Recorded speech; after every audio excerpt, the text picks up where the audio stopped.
आपके अपने YouTube channel school time में। दोस्तों, मार्च सैलरी से रिलेटेड ये हमारा नेक्स्ट वीडियो के माध्यम से हम जानने वाले हैं बिल प्रोसेस हुआ या नहीं है, हम कैसे चेक करना है और जीपीएफ का क्या हुआ और एनपीएस कटौती और एसआई अपडेट्स के बारे में हम यहाँ पर चर्चा करने वाले हैं। जीपीएफ, एनपीएस और डॉक्यूमेंट अपलोड, इसकी प्रक्रिया हम यहाँ पर जानने वाले हैं। दोस्तों, वीडियो के अंत तक बने रहिए और एक रिक्वेस्ट है, अगर आपने अभी तक चैनल को सब्सक्राइब नहीं किया है तो हमारे चैनल को प्लीज़ सब्सक्राइब करें और बेल आइकन को प्रेस करें ताकि हर नोटिफिकेशन आपको समय पर उपलब्ध हो सके। मार्च के सैलरी बिल प्रोसेस हुए या नहीं, जनरली हम प्रोसेस की जानकारी हम व्यू बिल स्टेटस के माध्यम से जानकारी देते हैं। ऑथोराइजेशन में हम ओपन करते हैं तो यहाँ व्यू बिल स्टेटस का ऑप्शन होता है और यहाँ पर हम महीना सेलेक्ट करते हैं, उसके बाद में ईयर को सेलेक्ट करते हैं और उसके बाद सैलरी सेलेक्ट करते हैं। जनरली इतना करने के बाद आपका बिल यहाँ पर शो हो जाते थे, लेकिन यहाँ पर आप देखें बिल का नेम और बिल नंबर भी सेलेक्ट करने के बाद में यहाँ पर बिल शो नहीं हो रहे हैं। तो बिल कहाँ शो हो रहे हैं, हालांकि प्रोसेस हो चुके हैं। इसके लिए हम बिल प्रोसेसिंग को हम ओपन करते हैं। बिल प्रोसेसिंग के अंदर हम सैलरी प्रिपरेशन को ओपन करेंगे और सैलरी प्रिपरेशन के अंदर सैलरी बिल कंफर्मेशन, इसको यहाँ पर जो हमारे ई साइन वाले बिल मौजूद होते हैं, जिस तरीके से हम उनको कंफर्मेशन में चेक करते हैं बिलों को, तो यहीं से हम बिलों को देख सकते हैं। चूँकि ये प्रोसेस हो चुके हैं, अगर आपके प्रोसेस ना हुए हो तो धीरे धीरे आपके सभी प्रोसेस हो जाएंगे। सिस्टम अभी रेगुलर काम कर रहा है, तो यहाँ से आप अपने बिलों को चेक कर सकते हैं। एक नई बात चीज़ आपको नज़र आएगी, यहाँ पर रेफरेंस नंबर है और बिल नंबर है, ये दोनों आपको सेम नज़र आ रहे हैं। तो ये कोई इशू नहीं है, सिस्टम ही बिलों को जनरेट कर रहा है, बिल एलोकेशन सिस्टम कर रहा है और बिलों को प्रोसेस भी सिस्टम कर रहा है। यहाँ हमारा कोई दखल नहीं है। हो सकता है ये बिल आगे से डिलीट हो जाए, चूँकि अभी 29 तारीख है, आगे 30 और 31 2 दिन हैं और उसके बाद में 1-2 तारीख से ये बिल जो है फॉरवर्ड होना शुरू हो जाएंगे, जैसे ही बजट अलॉट हो जाता है।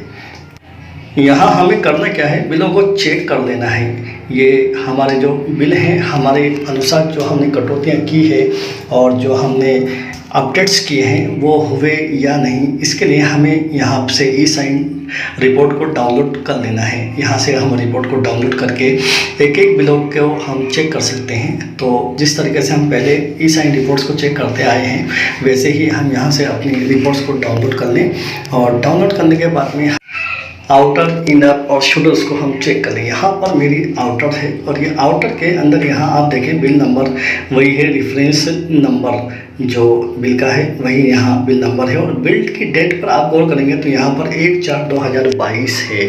तो ये अप्रैल माह में प्रोसेस बता रहा है बिल की डेट, जबकि आज की तारीख 29 है, लेकिन ये सिस्टम का जनरेट किया हुआ बिल है, इसलिए हम इस पर ज़्यादा ध्यान ना दें।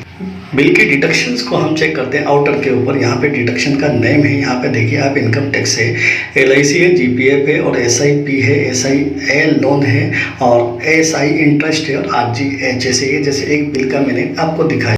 यहाँ आपको NPS की कटौती आपको नज़र नहीं आएगी और ये जो GPF की कटौती है, ये जो 2004 से पहले वाले कार्मिक है उनकी कटौती है। GPF 2004 यहाँ पे उपलब्ध नहीं है। इसी तरीके से हम इनर पे चेक करते हैं और इनर के अंदर जो कार्मिक 2004 के बाद वाले हैं जिनका NPS काटा जा रहा है, 10% डिडक्शन NPS का ये सिस्टम के द्वारा ऑटो डिलीट कर दिया गया है, जैसा कि आप पहले भी चेक कर चुके होंगे।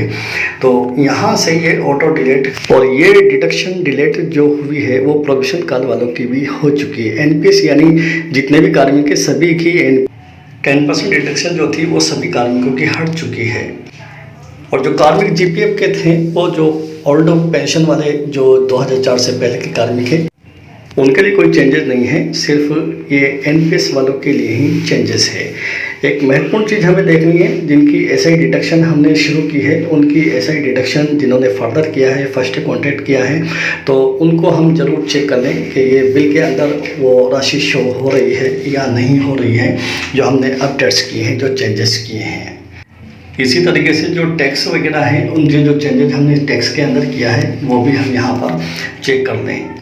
GPF डिडक्शन अभी ऐड नहीं हो पाई है, हो सकता है ये अगले माह से ऐड हो या अभी वक्त बाकी है, हो सकता है ये बिल डिलीट हो जाए। सिस्टम जो है ऑटो GPF की कटौती यहाँ पर सिस्टम ऑटो कर दे।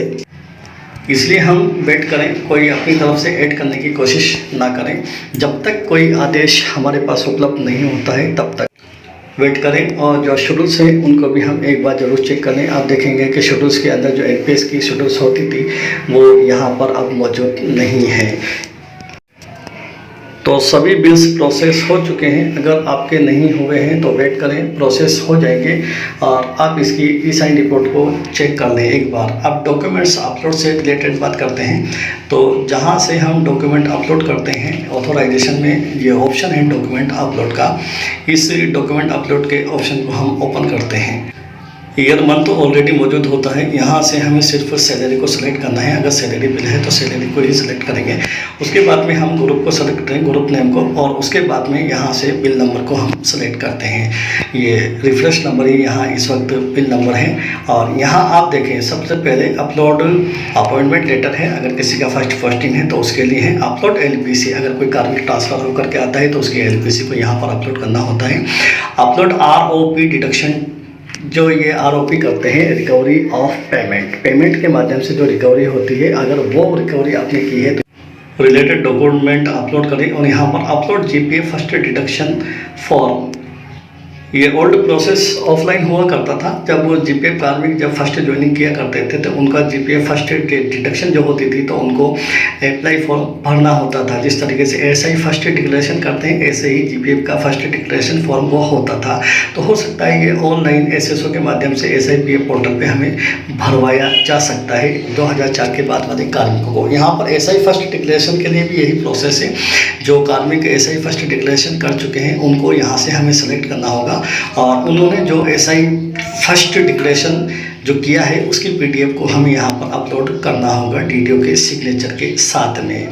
इसी तरीके से अपलोड अदर डॉक्यूमेंट के अंदर आप सभी फर्दर डिक्लेरेशन फॉर्म को अपलोड करें और साथ में GA90, ये मैं बार बार बताता हूँ आपको, GA90 फॉर्म को अपलोड करना ना भूलें। सभी की एक पीडीएफ बनाकर भी आप अपलोड कर सकते हैं। अब जो मैं बात करते हैं, सपोज कीजिए अगर जीपीएफ को ऐड करने का हमारे पास आदेश हो जाता है तो हम उसे बल्क डिडक्शन के माध्यम से कर सकते हैं। बिल प्रोसेसिंग में सैलरी प्रिपरेशन और यहाँ बल्क डिडक्शन का ऑप्शन होता है। बल्क डिडक्शन को ओपन करते हैं तो यहाँ पर हमें बिल नेम को सिलेक्ट करना होता है। अपने बिल को सिलेक्ट कर लेंगे और एक एक करके सभी बिल को हमें सेलेक्ट करना होगा और उसके बाद में यहाँ पे डिडक्शन हम सेलेक्ट करेंगे। तो जो डिडक्शन हमें जीपीएफ कटौती के लिए उपलब्ध करवाई जाएगी उसी को हमें यहाँ पे सेलेक्ट करना होगा। ये जीपीएफ को आप सेलेक्ट यहाँ पे कर सकते हैं। तो देखें 2004 वालों के लिए 294 और जीपीएफ 215 ये ओल्ड पेंशन वालों के लिए हैं जो पहले से जिनकी जीपीएफ डिडक्शन जिनकी पहले से हो रही है। तो यहाँ से हम चूज कर सकते हैं, लेकिन ये हम तभी चूज करेंगे जब हमें कोई आदेश उपलब्ध होगा। ऑर्डर जो विभाग के द्वारा हमें आदेशित किया जाएगा ऑर्डर के माध्यम से, हम उसी की पालना करेंगे। अभी हमें वेट करना होगा। हो सकता है सिस्टम ये ऑटो अपडेट भी कर सकता है। सेलेक्ट टाइप के अंदर फॉर्मूला भी हम सेलेक्ट कर सकते हैं, अमाउंट भी सेलेक्ट कर सकते हैं, स्लैब भी सिलेक्ट कर सकते हैं। हम स्लैब के अंदर सेलेक्ट करेंगे तो ये जो सैलरी बेसिक है उसके अनुसार ये सेलेक्ट हो जाएगा और अमाउंट के माध्यम से भी हम सेलेक्ट कर सकते हैं। फिर यहाँ से हम कार्मिकों को सेलेक्ट कर लेंगे और ये डिडक्शन उनकी अपडेट हो जाएगी। लेकिन फिलहाल वेट करना है, आदेश की प्रतीक्षा करना है। जैसे ही जिस तरह से आदेश आए वो हमें उसकी पालना करना। अभी संभावना जो ज़्यादा है वो ये है कि बिल इसी तरीके से ट्रेजरी को फॉरवर्ड हो जाएगा और पेमेंट हो जाएगा और हो सकता है कि अगले माह से दोहरी कटौती आपको करनी होगी मार्च की और अप्रैल की। दूसरी संभावना ये है कि अभी 2 दिन बाकी हैं, हो सकता है ये ऑटो जनरेट हो जाए, आपकी जीपीएफ की कटौती ऑटो भी हो सकती है, लेकिन अभी इसके चांसेस कम हैं। अगर ऐसा होता है तो ये बिल सभी डिलेट्स होंगे और उसी के बाद में दोबारा से प्रोसेस होंगे और हो सकता है कि उसमें टाइम और ज़्यादा लग जाए। तो दोनों संभावनाएं हैं, हमें सिर्फ वेट करना है, प्रतीक्षा करना है आगामी अपडेट्स के लिए।